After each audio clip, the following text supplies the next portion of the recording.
오늘 아침을 여는 말씀은 예레미야 15장 19절에서 20절 말씀입니다. 여호와께서 이와 같이 말씀하시되 내가 만일 돌아오면 내가 너를 다시 이끌어 내 앞에 세울 것이며 내가 만일 헛된 것을 버리고 귀한 것을 말한다면 너는 나의 입이 될 것이라. 그들은 내게로 돌아오려니와 너는 그들에게로 돌아가지 말지니라. 내가 너로 이 백성 앞에 견고한 놋 성벽이 되게 하리니 그들이 너를 칠지라도 이기지 못할 것은 내가 너와 함께하여 너를 구하여 건짐이라. 여호와의 말씀이니라. 아멘. 예레미야 15장은 하나님의 말씀을 전하는 예레미야가 인간적인 낙심과 좌절에 빠져 영적으로 깊은 고독을 느끼며 탄식하는 이야기를 전해주고 있습니다. 말씀을 통해 이런 상황이 닥칠 때 우리는 어떻게 극복해야 하는지 살펴보도록 하겠습니다. 성도 여러분, 예레미야는 하나님의 말씀을 전하는 자로 유다 백성에게 죄에서 돌이키라고 말했습니다.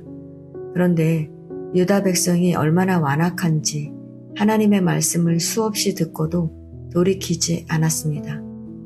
그러자 하나님께서는 유다 백성을 향해 쏟으셨던 마음을 거두시고 그들을 쫓아내겠다고 선언하십니다. 1절을 보면 하나님이 얼마나 분노하셨는지 하나님과 범죄한 이스라엘 사이를 중재하며 하나님의 긍휼을 이끌었던 모세와 사무엘이 지금 하나님 앞에 나와 빈다고 해도 당신의 마음을 돌이키지 않겠다고 하십니다. 하나님은 유다 백성을 칼에 맞아 죽게 하며 개가 그들을 뜯어먹게 하며 공중의 새가 그들의 시체를 쪼아먹게 하며 들짐승이 그들을 먹어치우게 할 것이라고 말씀하십니다. 하나님은 범죄한 유다 백성을 이렇게 멸하시겠다고 하시는데 유다 백성은 돌이키기는커녕 하나님의 말씀을 전하는 예레미야를 저주하고 있습니다. 그러자 예레미야는 하나님께 왜 나를 낳으셨습니까? 온 세상이 다 나에게 시비를 걸어오고 싸움을 걸어옵니다. 나는 아무에게도 빚진 일이 없고 빚을 준 일도 없는데 모든 사람이 나를 저주합니다. 라고 탄식합니다. 예레미야가 사람들로부터 저주를 받는 것은 그의 잘못 때문이 아닙니다. 그는 하나님의 뜻에 순종해 맡겨주신 사역을 감당한 것 뿐입니다. 그런데 하나님의 말씀을 거역하는 사람들은 언제나 하나님의 말씀을 전하는 사람들을 불편하게 여깁니다. 왜냐하면 정죄받는 느낌이 들어 견디지 못하기 때문입니다. 그래서 하나님의 뜻대로 경건하게 살고자 하는 사람은 세상 사람들로부터 핍박을 받게 되는 것입니다. 이렇게 하나님의 사람이 핍박이나 비난에 직면할 때 어떻게 해야 하겠습니까? 예레미야처럼 하나님께 나아가 우리의 마음의 고통을 쏟아내야 합니다.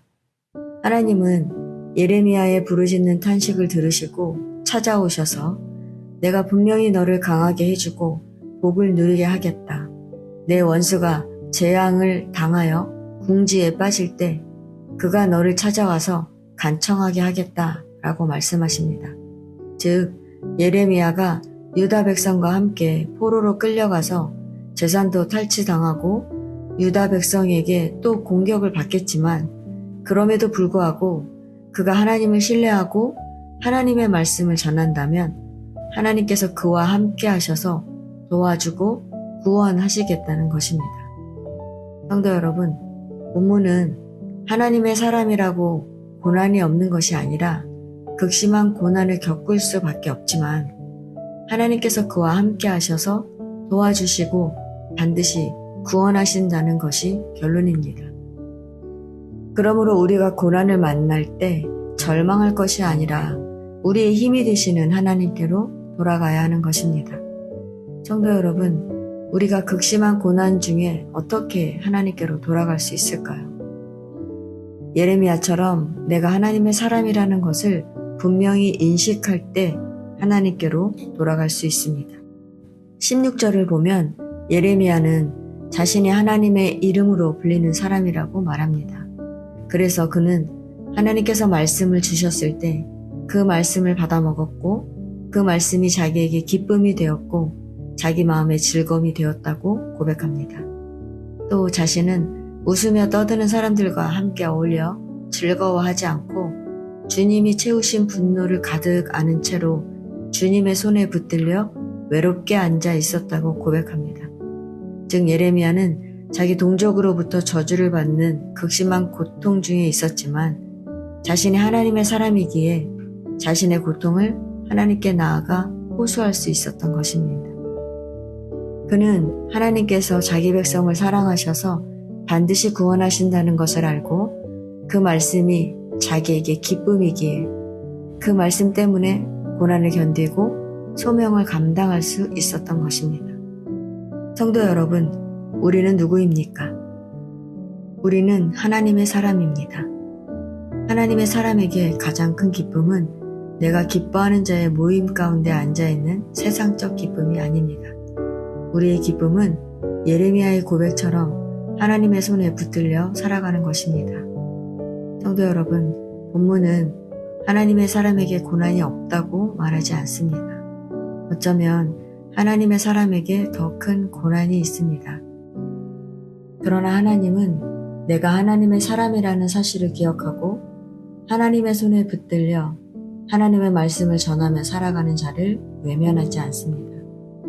하나님은 그와 함께 하셔서 그를 도와주시고 반드시 구원하십니다. 그래서 하나님의 사람은 고난 중에도 기뻐할 수 있는 것입니다. 오늘도 어떤 고난이 닥쳐와도 내가 하나님의 사람임을 잊지 말고 하나님의 손에 붙들려 하나님의 말씀을 전하며 살아가는 저와 여러분 되시기를 축원합니다.